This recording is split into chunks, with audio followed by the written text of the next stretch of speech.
haters and shifty lovers, y'all know y'all want me. I want some that, I want some that, I want some that fuck you money. I want some that, I want some that, I want some that fuck you money. I want some that, I want some that, I want some that fuck you money. Fuck you money.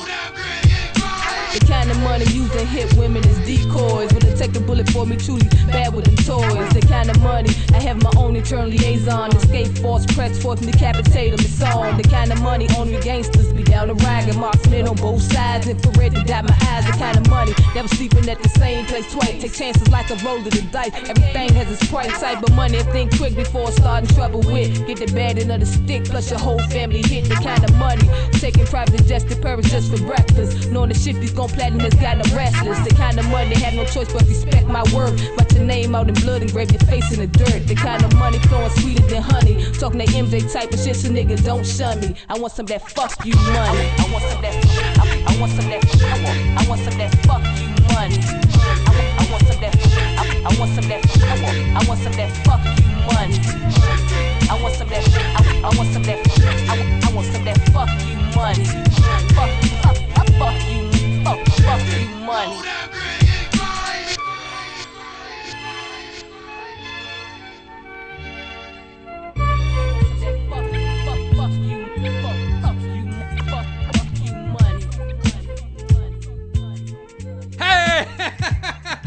Guess what you found?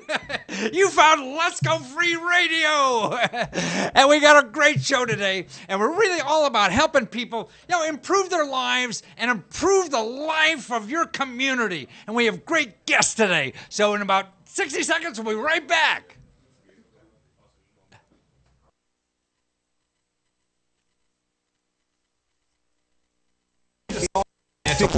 But they never seem to get solved because they always wind up costing more money. But it doesn't have to be that way if you learn how to use the system. There are thousands of government programs that will help you with your financial problems for free. Don't pay for someone to help you with your debt or mortgage problems when you can get it for free. Don't pay for someone to help you with your business or invention if you can get that for free. Don't pay for career counseling or resume writing. Don't pay for healthcare or prescription drugs. And don't pay for going back to school if you can get that for free too. You know all about the people out there who are charging you thousands of dollars to help you with your financial problems because they're spending millions on advertising.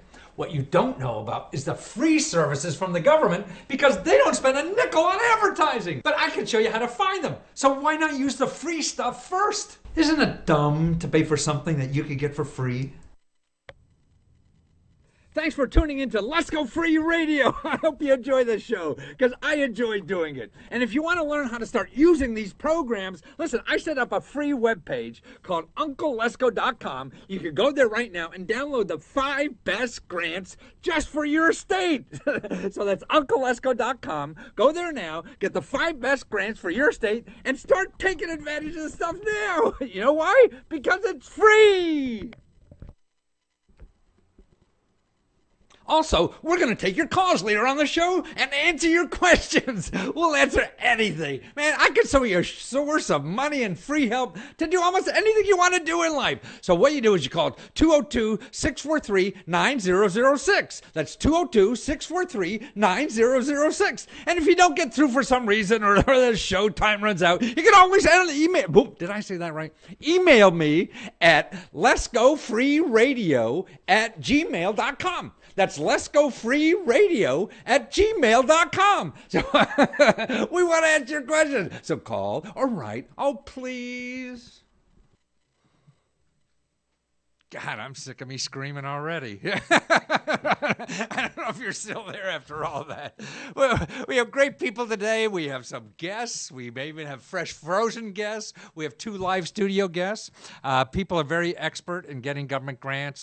People work in the government. These are the people that actually help you get the grants and everything. So it's not some huckster like me, who's making money off of telling you how to get grants. They do this for a living and are paid for by the government to do this. So they're very special people. And we're going to have them. But first, we have Shane Shepard on the line. I hope he's still on the line. I don't know if you remember Shane. Last week he was on, and he also does the iGrant app.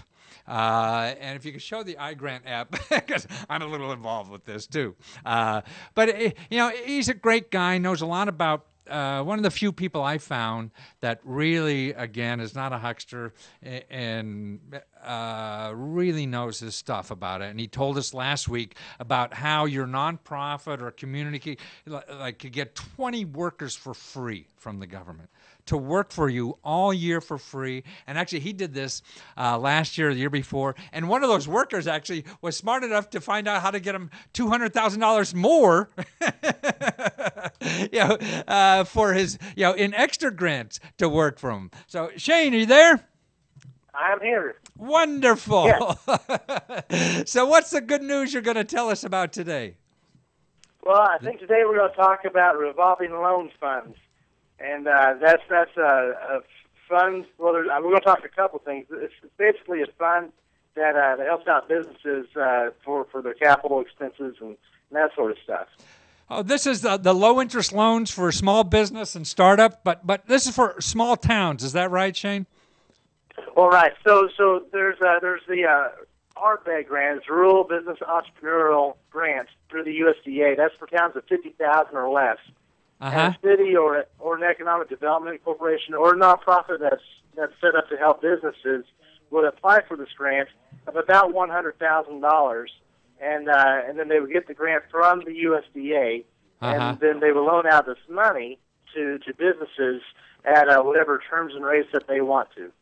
So in other words, I guess traditionally this money is used for like small businesses or startups that really can't get money anywhere else, and this is why this government program is available that gives it to this nonprofit or a local community to give it at a very favorable interest rate to these small businesses, right?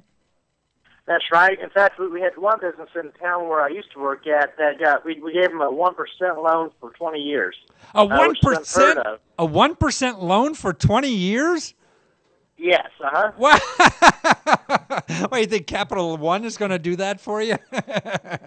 Yeah. Well, so what had happened is that once the organization gets this money, you have to spend it within 3 years, and if you don't, you have to send it back to the federal government. Ah, I see. Well, at this specific one, the business kind of knew that we had to either choose him at those rates and those terms, or we had to give it back. So we got him a really good deal. I see. So you had to get rid of the money, right? And he was the only one in line, so to speak. Right. Oh, wow. That is correct. Well, that's a bad problem for you, but a nice problem for the entrepreneur, right? That's right. And as the money is returned back to the organization or to the city, the federal hands are off. They're not tracking it anymore. I see. And so ideally you would keep the revolving loan fund going, but if you had other projects, you could spend money from this account on the other projects. So, but it sounds like you're telling me that a lot of communities now have this money they got one time from the government, this revolving loan fund money. It's sitting in their coffers. They lend it out. The money comes back, and they could lend it out again to new entrepreneurs, correct?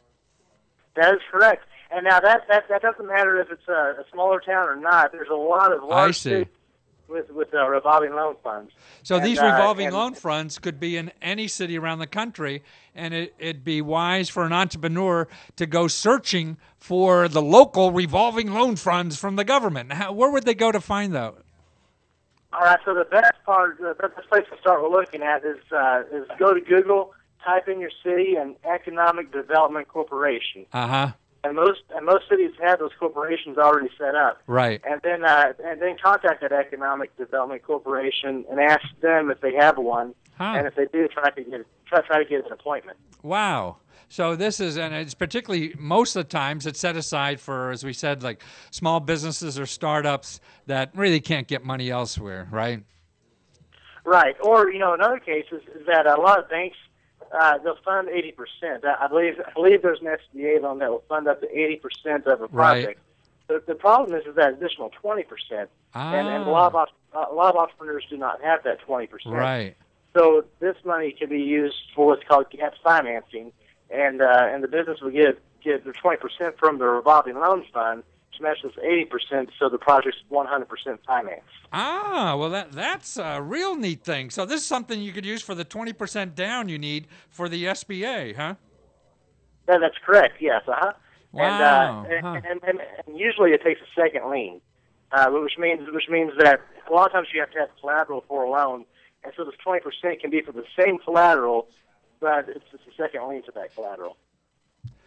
Well, God, I mean, there's always more than one way to skin a cat, isn't there? So when you go to the SBA, they say, well, you need to have 20% of this money yourself. And you say, God, my pockets are empty. I can't. You go to this revolving loan fund, get that because they're more lenient, I guess, in giving money. And now you got your 20%. You put together a deal, and you're in business. That's right. That's exactly right. And, talking about being more lenient, a lot of banks will give you a loan based on collateral or credit and that sort of stuff. And some revolving loan funds may do that, but a lot of them will also do it based on if it's a good idea or if the person has good character or that sort of stuff. Oh, good character. So that's not me. Yeah, right. Well, that's wonderful. And so next week, give us we talked about doing something next week, too. So give us a little teaser on what you're going to share with us next week. All right. Well, there's another program out there, and this is by the USDA also. And if you're at a certain income level and you live in a substandard house or what the government might consider a substandard house, they'll pay to tear down your home, give you a place to stay at while they build you a brand new home. Wow. Then you move in. Then you move into this new home, and if you're there for 5 years, you own the home. Wow. So they tear down your old home, build you a new one, and all you have to do is make sure you stay there 5 years, huh? That's right. Oh, great. Well, give us the details next week. And Shane, right, thanks for being there. Thank you, you're a Matthew. good man. And it's iGrantApp.com, right? And the iGrant, I know I'm part of this, but it's a great little item, and what's like $2.99 or something like that. It's an iGrant price. Huh? Yeah, Matthew, it's $1.99 right now. Oh, $1.99 special today for you only. The two grants that we have talked about, there's applications that have been funded on that app. Wow. So if you want to know what those applications like, they're on the app. Wonderful. Yeah. Well, thank you again, Shane. Take care. Bye-bye. Thanks for tuning in to Lesko Free Radio. I hope you enjoy this show because I enjoy doing it. And if you want to learn how to start using these programs, listen, I set up a free webpage called UncleLesko.com. You can go there right now and download the 5 best grants just for your state. So that's UncleLesko.com. Go there now, get the 5 best grants for your state, and start taking advantage of the stuff now. You know why? Because it's free. Me and the... we're back, and we got studio guests, real live guests. Can we get a wide shot and get the guests in here? Yeah, I mean, it's a real coup, I think, to get these guys in here to take not only their Sunday, but their time at all to share with everybody. And, I think they're special because there's so much misinformation about grants out there, and I guess hucksters like me are part of the problem. But what people have to know is the real deal about this. Let me show the groups that they're involved with. We get the guy, the techie back there to show who they're with. Mark Smith. He's the one in the glasses, the cuter guy. Don't believe it. Don't believe the hype. Don't believe the hype. Okay. He's with the Humanities Council of Washington. We get that picture up of Mark. And he's the director of projects. That's not Mark. It looks. Oh, there's Mark. Well, actually, that's not Mark, but that's his website there. Absolutely. And he's the director of grants and special projects at the Humanities Council of Washington. Okay, now Mark is originally from Detroit, came here to Howard, went back to Detroit, was going to turn around that city single-handedly, and I guess he almost did it and came back. And he worked for a councilman here. So he knows constituent services. We'll do a show on that. People don't know how valuable constituent services are. He worked for a councilman there, then worked on the real estate office at the city government here, and he actually worked for the mayor. And right now, he's director of grants and special projects and Humanities Council Washington. We'll get to him. And next to him is Lafayette Barnes. Now, isn't that a great name, Lafayette? Thank you, my brother. I like that. That's great. Now, Lafayette, let's show his website. I don't think his picture is on it either, but I'm afraid to show my picture to too many people. I just you got creditors out there like I do. Right? Well, no, I don't think that Lafayette. That's not even him in the corner up there. Well, that's the mayor. That's the mayor, right? Mm-hmm. Now, this is a very special office, and most states have them. That helps you get a grant. I mean, that's my understanding, right, Lafayette? That's right, yeah. that's right. And Lafayette has a wonderful background. He could eliminate a lot of mysteries about grants for us today. How to get them? Do you need lawyers? Do you need help? Or what kind of help is available out there? What kind of grants are available? Where do you find grants and things like that? Who's eligible? Who's not? What do you do when you fail and don't get the damn thing? All these kinds of things. Because to me, the biggest problem is there's hucksters out there, and I'm probably part of the blame, that are getting a lot of money from people because they just don't know the facts. Now, here's another thing that happened. Let me show the next slide we have here. I went and Googled before I came on the show grants. Now, I don't know if you could see this. We can't too well. But it shows you there's 146 million websites if you put in the word grants. Mm-hmm. So the average uninitiated person out there says, I could find anything. And I'll just go on the web and put in grants. You're not going to live long enough, are you? Yeah. That's right. That's right. That's right. And who's on the front page there? Hucksters trying to sell you something. That's right. Right. So now you're going to say, after 4 or 5 pages, you're pulling your hair out. You don't know what to do, and you're going to call one of these people, give them money, and hopefully solve your problem. You won't. You start all over again in another week or two. That's true.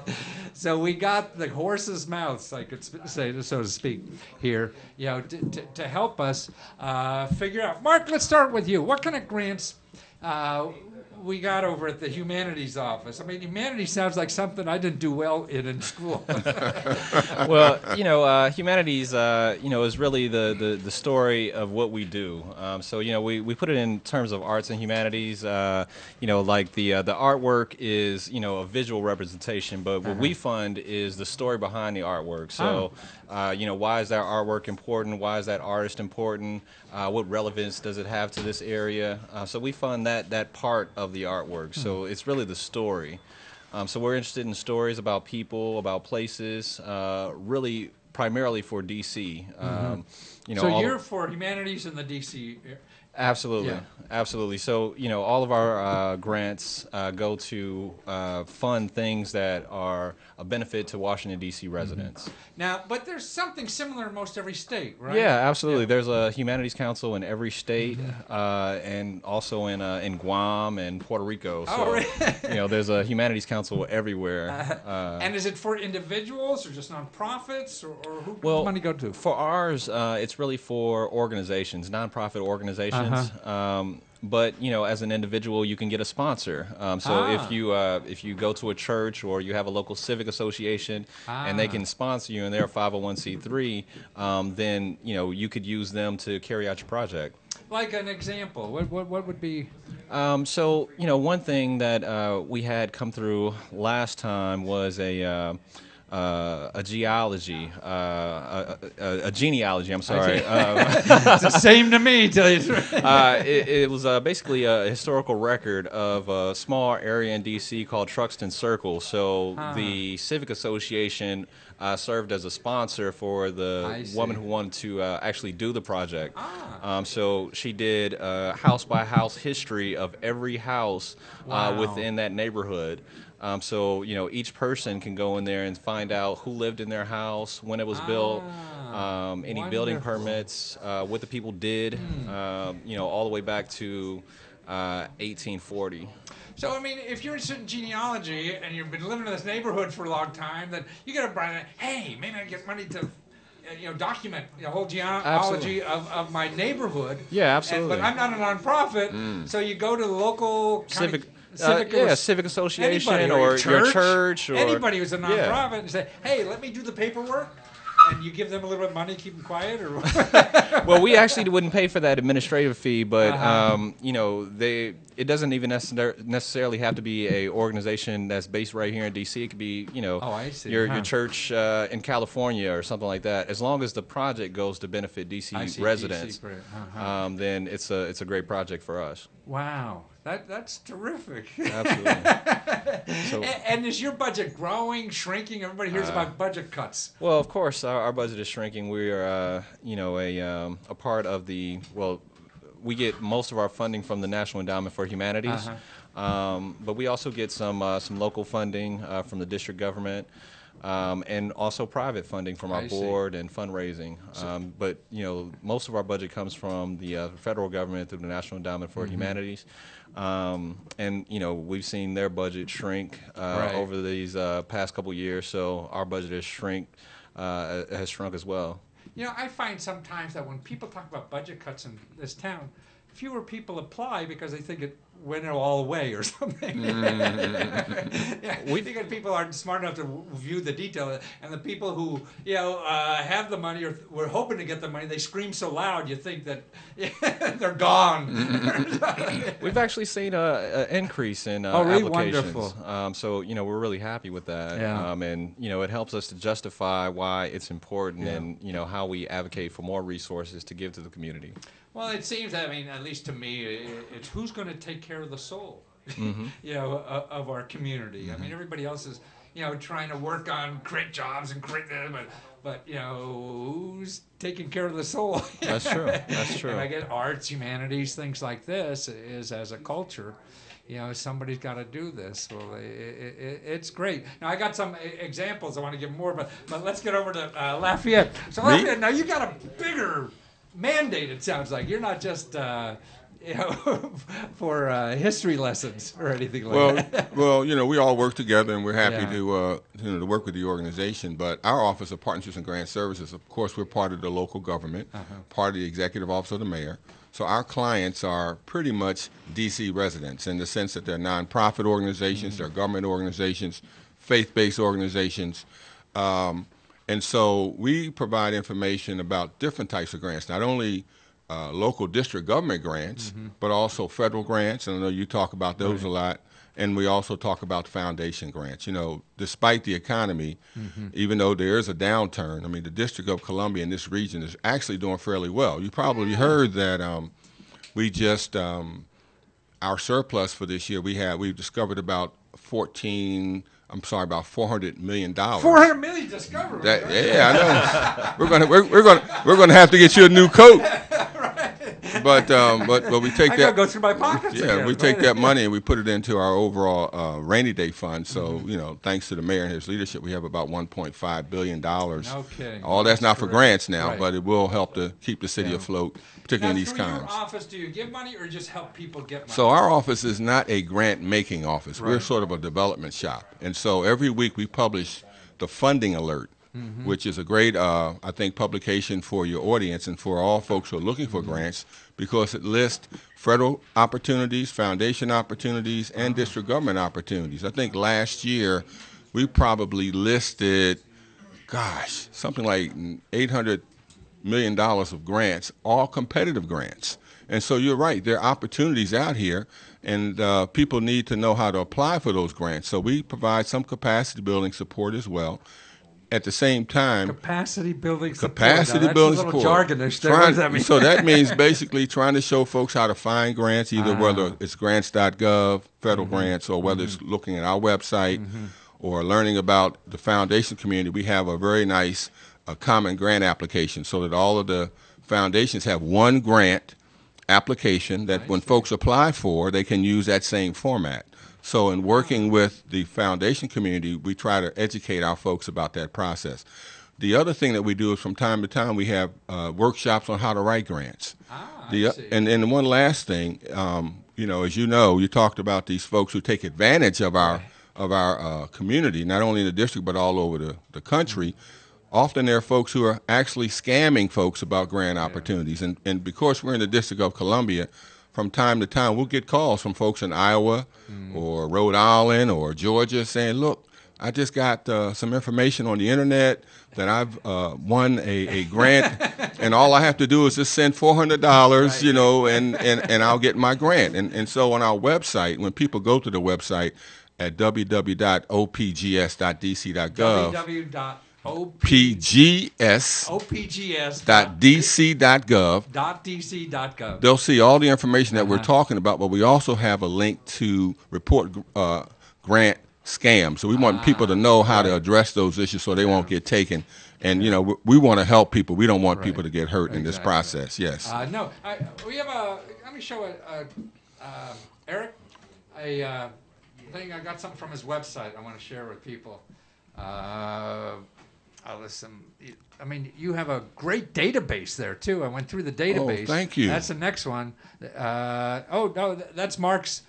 Let's do it. Okay, let's go, Mark. Mark, I see some of the items that you have. Sure. While we're there, they were interesting to me. I mean, like poets, you know, can get money from the government. Yeah, absolutely. As long as they're, you know, relaying a certain point of DC history or DC culture, you know, that's what we really want to capture.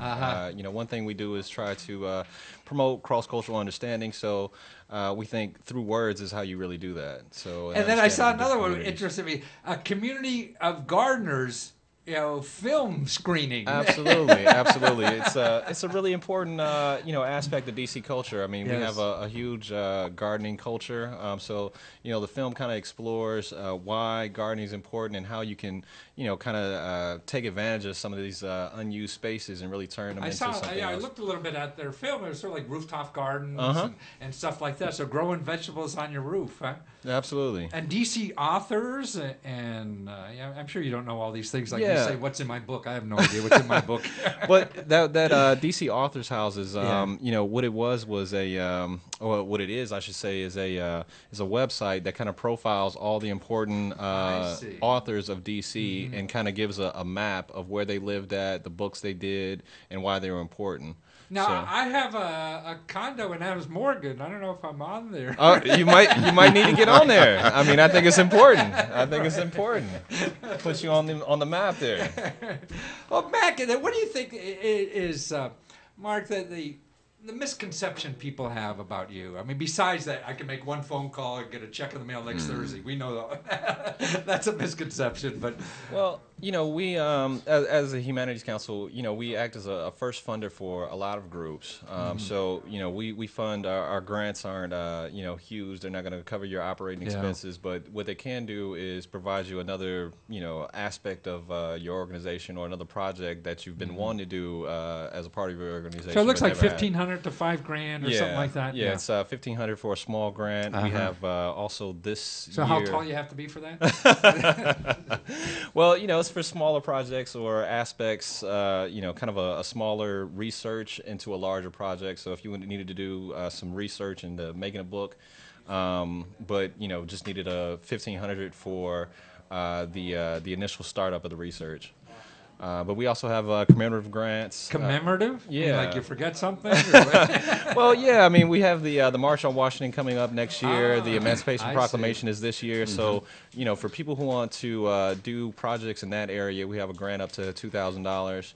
And then we have the larger grant, which is $5,000. And that's for, you know, something that you want to do this year. And, you know, you have about a year to get all the projects done. Now, we talked a little bit about, you know, he has helped to help you with grants, but do you have help too to help with grants? Yeah, absolutely.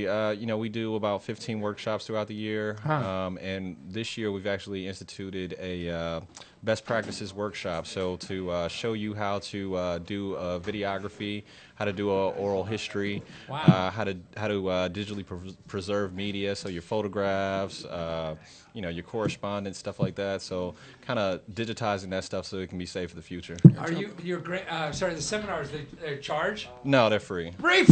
Free. Sorry. You know, since we're talking about ways to educate folks about how to apply for grants, how to find grants, how to network with other organizations so that they can collaborate around grants, one of the things that we do every year, we have a public-private partnership conference. It's a regional conference, so people from D.C., Maryland, and Virginia, they come and they spend the day together sharing what we call best practices, and that basically means how do we work together to make this thing work. And so who attends? People that are looking for money attend? We have a variety of folks. We have grant seekers, nonprofit organizations. Right. We have funders from the federal government, foundations, the district government as well. Wow. And this year we're having our conference at the World Bank. At the World Bank? At the World Bank. When is it? That's going to be on June the 7th. June 7th, that's a Friday. So it's a World Bank. That's what will be at the World Bank. Anybody who's interested in learning the grant system, they can come and find out about how to partner, not only with the Office of Partnerships and Grant Services, but the Humanities Council as well, and how we can, because this region, we're very fortunate that we have a very strong philanthropic community. Right. We have a very strong service provider community. And so we just got to figure out how to work together so we can get these folks connected. Go ahead. But, I mean, most of the people I think that we're talking to are people, looking how to get into this business. Gotcha. Right? Gotcha. And get some of the money. So they're not going to be another organization. But when you say partnership, I think like so many times, like Wendy's sitting over there, Lady of Lewis, she's a nonprofit. And partnerships to her is like working with somebody else who's also looking for a similar money to come to a group like Mark's, so they have a twofer. Yeah. It makes a stronger appearance. Is that what you mean by partnership? That's what I mean. Let me give you an example. My wife and I, we've been partnering for almost 30 years now, and sometimes partnerships sometimes partnerships are a little difficult, right? So what we try to do is not only get people together, but give them some of the skills to learn how to work together so they can stay together, because as you know, some funders are requiring, we won't go into your personal life right now, but some funders are requiring that people work together in partnerships or in a collaboration to get the money. And sometimes it helps us sustain the programs. Right. When I heard you talk about some of the green activities that are going on in Washington, D.C., we're very fortunate that we have a very strong green city. So to have gardens on the roof and other programs, but we need to figure out how can we get the gardeners to work with the sellers, so we can bring fresh fruits to the district government. We still have some areas in the city that are called food deserts. Right. So we can get people to partner so they can bring good, healthy foods to our communities. So when you say partner, in other words, you would find maybe a grower, somebody wants to grow vegetables in the city, and then somebody else who needs the vegetables that are grown there. It depends on what the funder wants, but that's certainly an example of what we mean when we say partnering. Right. So and then help them find a source for that funding. Exactly. To do it. Exactly. And typically, as I said, our sources of funding would support not individuals per se, but 501c3s, community-based organizations, and faith-based organizations that are doing what we call secular work and not sacred work. And you know what the difference of that is. I mean, we can't use the money we can't use the money to preach what we do. We have to use the money to show the service that we're providing. Right. Now, but if you're an individual, then and you want to, I'm trying to aim at people that see problems in the neighborhood, and so how do I get this problem solved? We have kids running around that need help. We got whatever the hell it is.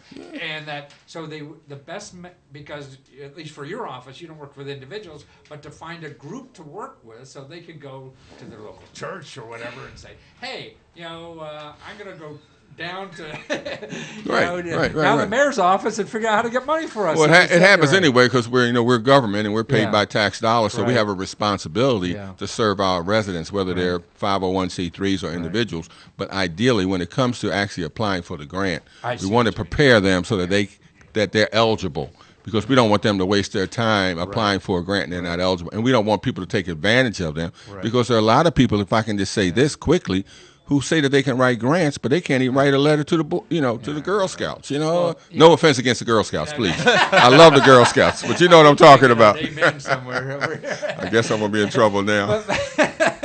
But because I've been doing this so long, I mean, when people say grants, they're not talking about your kind of stuff, unfortunately. There are people in financial trouble. Yes. And so that's a different area. It's not even a grant they're looking for. And actually, I don't know if you know this data, 80% of the free money that the government gives out is not even called grants. Okay. Okay. What's it called? I mean, if you need a job or you need something, or your house fixed, I mean, you're going to get a grant for it, but it's called something else. Yes, that's right. Whether it's a direct payment or some other kind of thing, they'll give you the training.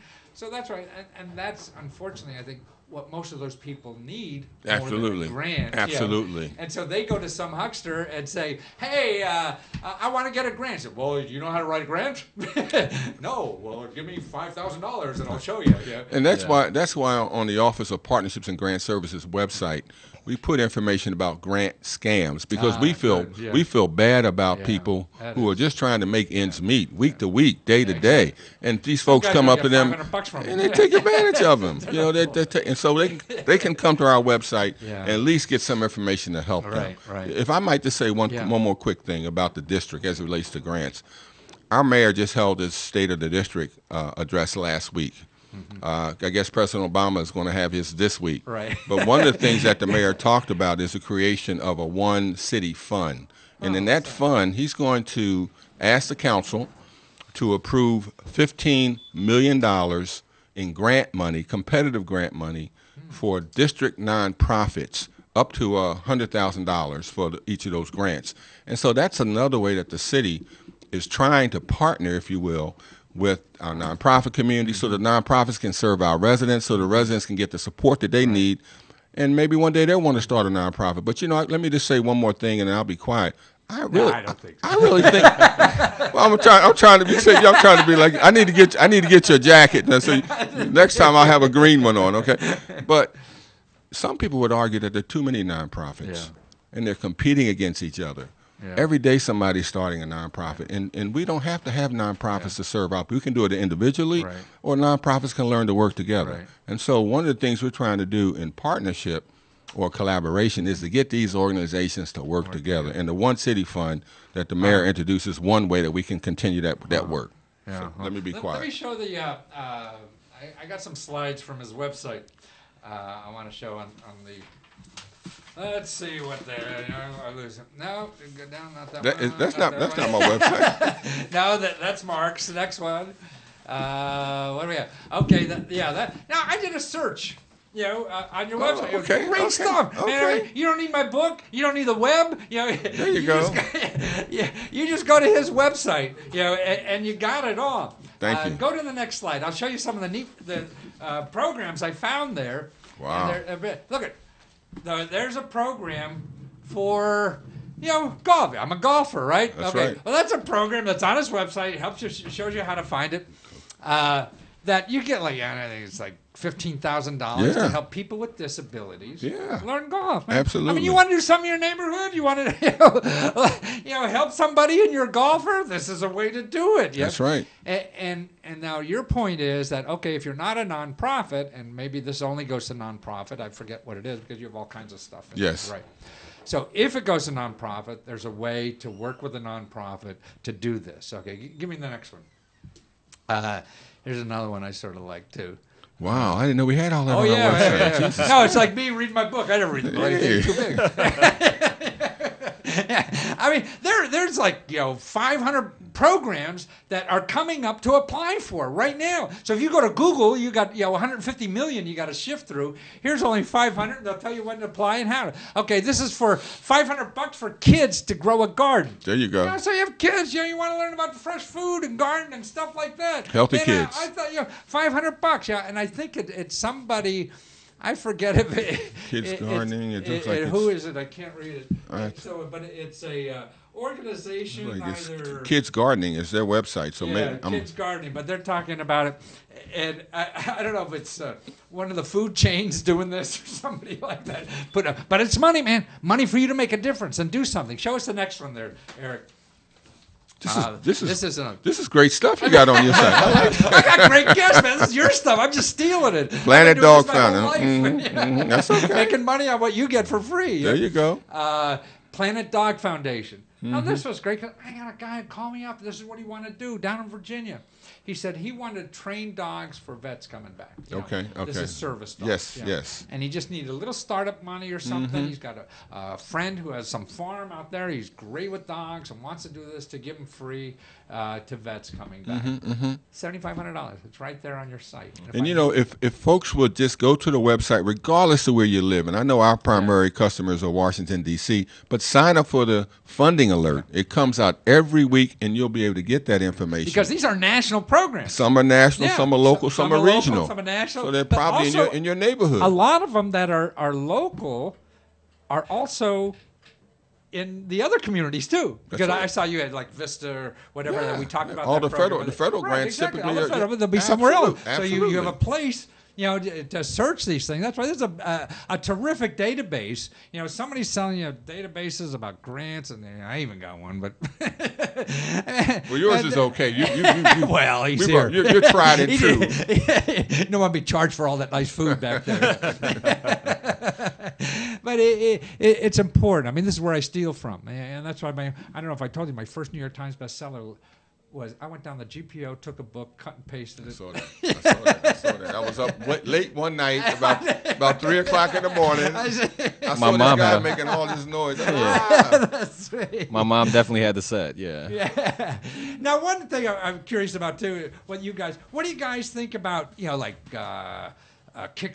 Now, actually, it's more like Kickstarter is more in the humanities kind of program for a source of funding. Do you have any thoughts on that, or it's not on your radar screen much? Yeah, not necessarily Kickstarter, but we've had grantees who have not only come to us for funding, but also have done a Kickstarter campaign, and it's really helped them. So they do both. They come to you, and they go to Kickstarter. Or absolutely. So it's not an either or. No, you don't definitely. care if people get money somewhere else. No, absolutely not. Yeah. Absolutely not. I mean, you can have any extra. I wish I did. But we do have 3 grant cycles throughout the year. So, and for this particular cycle, we're offering 3 different grants. So for our major grant, which is up to $5,000, the application is going to be due on Monday. But we have 2 other grants that are going to be due on March 11th. March 11th. We got 2 weeks to do that. Yeah. I mean, if I get that application, oh my God, I can't. No. It's really easy. We try to make the applications. What's that? The grant application is easy? Yeah, we try to make it easy. We try to make it simple. You can apply online. Really? Wow. So it's we're not requesting your whole life history, but we want to have a good understanding of who you are and what you want to do with the funds. So you think the average person could do this? Absolutely. And if they can't, they get help from you guys? Yeah, absolutely. I'm always available. If you want to talk about an idea, or you actually want to discuss your plans and things like that. So I'm available through my email at msmith@wdc. msmith@wdchumanities.org. msmith@wdchumanities.org. Right? Or by phone at 202-387-8391. Wow, 202-387 8391. 8391. Great. Lafayette, there's one thing I want to touch base with you is the surplus property stuff. Okay. Now, do you handle, the government's trying to get rid of buildings or something, and you can give them away, or it's just old computers, or you handle that stuff too? Well, not directly, but there's information on our website about surplus property. So, for example, one of the things that comes up in the District of Columbia a lot is what about the surplus schools or buildings that the district now has control of because maybe the existing properties were consolidated. So our Department of General Services, on their website, they have information about how to obtain a school, but it's difficult. A lot of people think, well, I just need a school, but they also need money to operate that school, and it's pretty expensive. I mean, they're talking $8 million plus for a whole building. But then we also have information on our website about whether the World Bank or the International Monetary Funds has surplus computers or other equipment that they want to give away. And then, fortunately, we can refer folks to the federal government, GSA, right down in Springfield, Virginia, and they have a wonderful facility down there. In fact, I got some stuff in my office. Oh, really? Yeah, I had to take advantage of that, too. But now, it's free if you're a nonprofit? It's free if you're a nonprofit. Wow. Or if you're a government, you can go down there. And there's a warehouse. You tag the information. We got some really nice office furniture. So we. So if you're a nonprofit, I mean, and I assume this is in every state too. And in your state, I guess you have the estate. Yeah. Well, we are a state. We want to be a state now. Right. That your office is a clearinghouse for that, huh? We have information on the website about it. So I think we have a lot of stuff on our website. I think that's a great thing to do. Well, let me ask you another thing. Send me a slide about MOOC. You know what MOOC is? I'm not familiar with You MOOC. see What's MOOC? the acronym for MOOC? MOOC? Massive know about MOOC? Open Online Courses. Massive offline courses, MOOC. Now, I ran a thing last week on the show Okay. that there's like 1.5 million, or there's 2.5 million people taking courses from, you're a Harvard grad, right? From Harvard, University of Pennsylvania, the real professors, free online. Mm-hmm. Wow. Mm-hmm. And there's a hot thing, Coursera, but and what they said, the one in Harvard, I think it's xed.org, that's Harvard and MIT and everything. The course at MIT for Introduction to Circuits, they had, I forget how many, hundreds of million or, no, it can't be a million, hundreds of times. But more people took that introduction course in the last 8 years around the world than had ever graduated from MIT. Wow. So you could take an MIT course for free right now. Absolutely. From Harvard, from dozens and dozens of courses. Now, the problem with it is accreditation. Okay, so what are you going to do? You just learned something. Oh God, I'm just going to learn. Where's the currency in that? I think that's valuable, but a lot of people don't. But now they start accrediting it. Beautiful. So there's now like 5 or 6, Duke, University of California, and University of Pennsylvania. Now there's an extra fee for the accreditation because they got to do it. But it's $150 for the course about that for the accreditation. But I mean, to go to University of Pennsylvania is $50K a year. Yeah, absolutely, absolutely. So you can get the same course, now with a credit. And I think there's going to take. I mean, I think you're talking about the mayor getting money from the White House for the district. I was just reading the White House is also put in he's got $18 million to study this because this seems like, I mean, higher education has been ripping us off for a few years now, and that we got to get our folks educated, and you could get the best courses in the world now for free. You're right on in terms of the marketplace has really changed as it relates to education. Yeah. Think about it. I'm taking a French class right now, and vous parlez français? No, not today. But, okay. Ni hao? And I have an app on my my iPhone that I can practice French with. Yeah, I'm doing the Chinese. You know what I'm Well, I'll thinking? tell you what, I got a grant to take a Chinese course. Beautiful. Yeah. Actually, it's over. Send me the information. I'll give it to you. No. Give it to you free. Yeah. At the George Mason University. Oh, wow. China has Confucius Institutes around the country Okay. at all the major universities. And the course, I paid like $150 for the course. Beautiful. I mean, if I go on campus, it's going to be like $3,000 or something like that. And there's only 6 of us in a room like this with a Chinese person right off the plane, teaching us. It's just the neatest thing I've ever done. Really is. And learning like that. I mean, that's when I see. You're not as old as me yet, but I'm fighting like Alzheimer. I mean, man, that's worse. I run every day trying to stay in shape. Both you guys are in shape. Yeah. You look like you're in pretty good shape to me. Yeah, but that's running for 40 years. Okay. Okay. But now it's the brain I'm more worried about. Okay. So I'm trying to think of what's the hardest thing I could do with the brain. Learn Chinese. Yeah. That'll do it right there. It's a little more difficult than crossword puzzles, right? Let me show you the next slide here. Okay, I found a neat program. Now, maybe the humanities folks may be interested in this. You got the respite care. I mean, there's another issue that's going on. Okay, we have 67 million people providing care to loved ones. 67 million. I mean, and it's worth about $450 billion. That's about what we spend on Medicaid. So this is what the labor we have in this country doing to take care of folks in the home. Now, I found a program at the,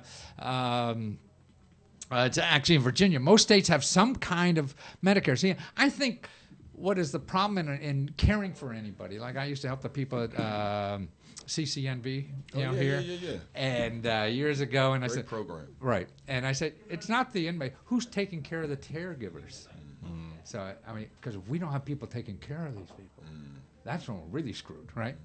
So now there's programs around the country called respite care services. And this one in Virginia, you get like $400 for a family.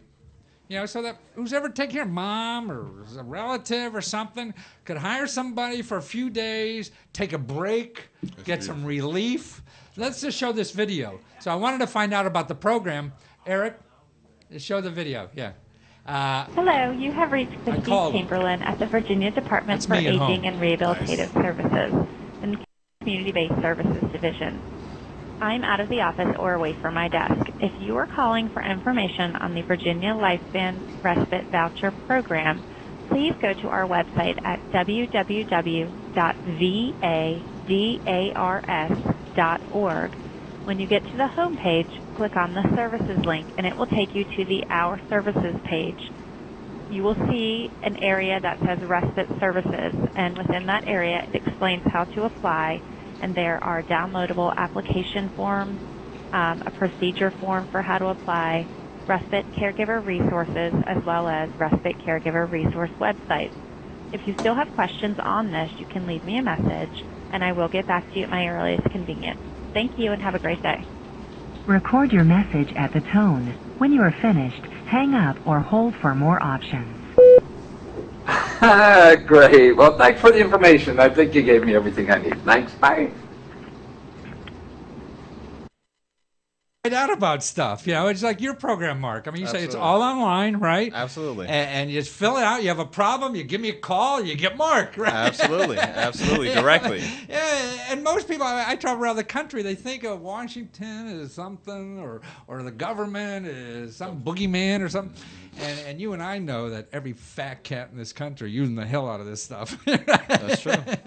This is what they say. Information is power, right? Absolutely. So how do we get the average person on the street? Now here's another little interesting money-making item that Eric, put the next one on now. This is something that I don't know if this is a good thing to do or not. But you can make like $250,000 turning in your tax cheat boss. Yeah. Very nice. Or your neighbor, driving around that Mercedes, and he's only a GS5 or whatever. Where do you get all that money? Or whatever. That the IRS has a program. You turn these people in, and you get up to 30% of the money they get. 30% of the money. and you can do it anonymously, too. I mean, if you don't, but then you can't collect.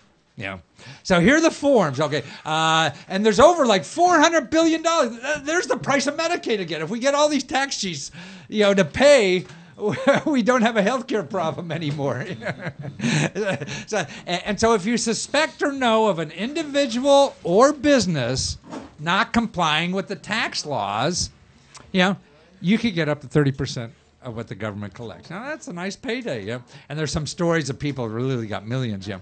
Wasn't there a famous case recently where a gentleman was able to identify offshore accounts? Yes. Yes. Right. And they're right. I think maybe that's what I was reading about. He got literally millions. That was even on 60 Minutes. Right. Right. Absolutely. Well, even the deli down the street is probably skimming or something if you want to make a few bucks. But there's the IRS form 3949A, or you could send a letter. And there's the form if you want to get the reward. Now, you go to irs.gov, but here's another interesting group. And what's interesting to me about the way our organization, our country's organized, there's a nonprofit organization that helps you with this kind of stuff. So if you're interested, you want to know more about the details of filing, somebody who's, ripping off the IRS or something, there's, Taxpayers Against Fraud Education Fund. Well, that's a nonprofit. Well, the nonprofits, the genesis of being a nonprofit is to serve the public good. That's what I understand about it. Exactly. That's really good. We also have some real live grants that are available right now for folks who are interested. Would you want me to say anything about that? Oh, absolutely. No. I want to apply tomorrow. Yes. What do you got? Okay, let me just run up. This is like the deli. What's behind the counter here? Ham and cheese. Right. But in our funding alert, which comes out every week, and again, I can't stress enough for folks to please. So anybody can, for anywhere around the country. As long as you have access to the internet, right. You go to www.opgs.dc.gov.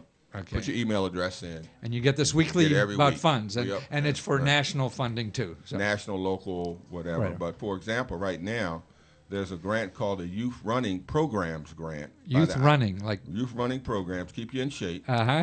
ING, Run for Something Better, is the funder.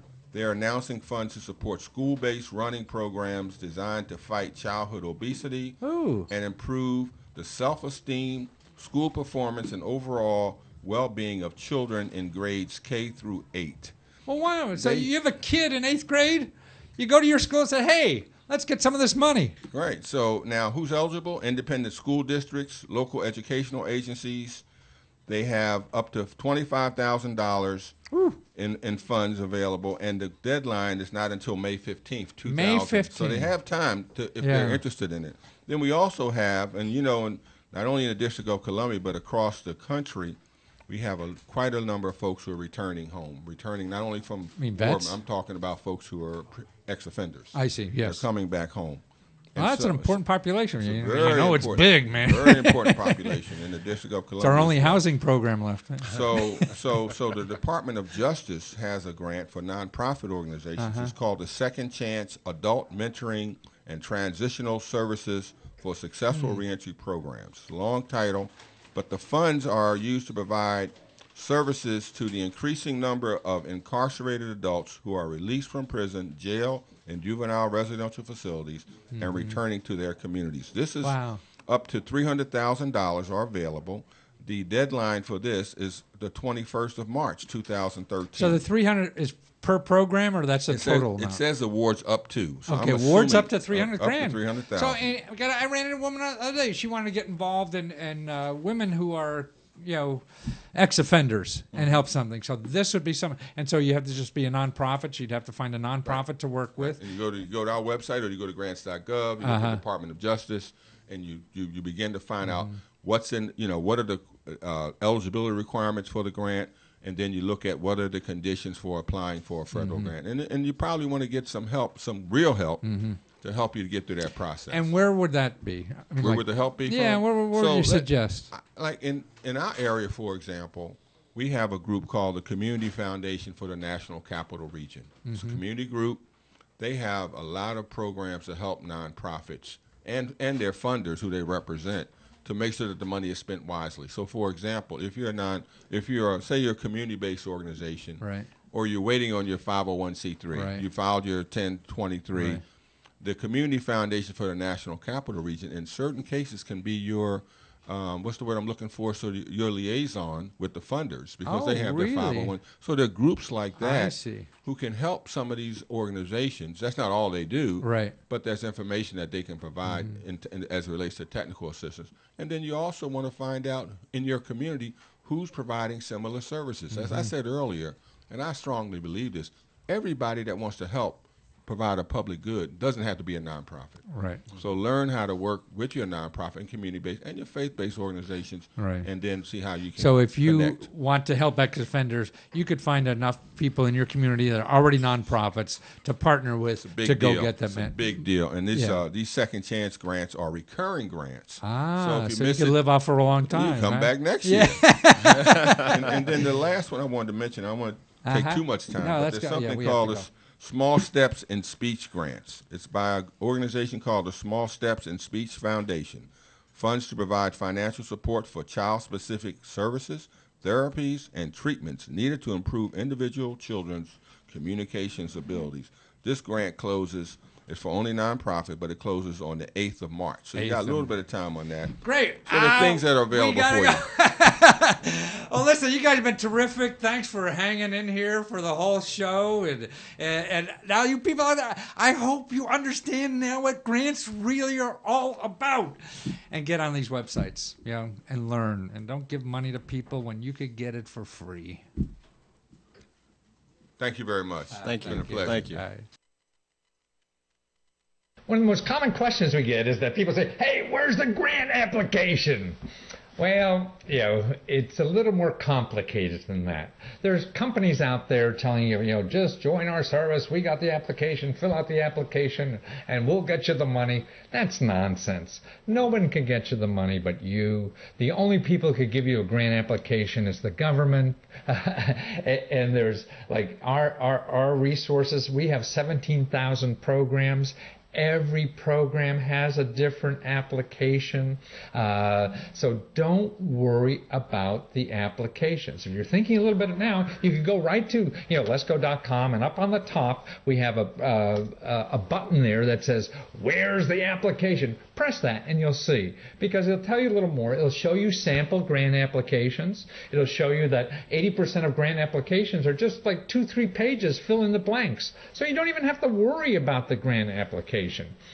Not until you know where you're going to apply. So, read that section. You'll see samples of successful applications, like people who got $5,000 to play their, banjo for the next 5 years or something like that. And you'll see, this is written out in crayon even. And the guy got the money, and that was a government program. So don't worry about those kinds of things yet. You have to spend your effort initially finding the right program to apply to. So we have some of the applications, but even if we had all of them, they change all the time. So you have to go to the office that has the application, in your state, in your locality, to make sure you're applying to the right thing. So there's no private company, one, that could give you all these applications. Number two, guarantee that you're going to get the money. The government is the only place. So that's the facts about application. Be authentic and use the ink well on the paper. MCs on the caper. They keep telling me I'm better than most. The veteran toast for me is here.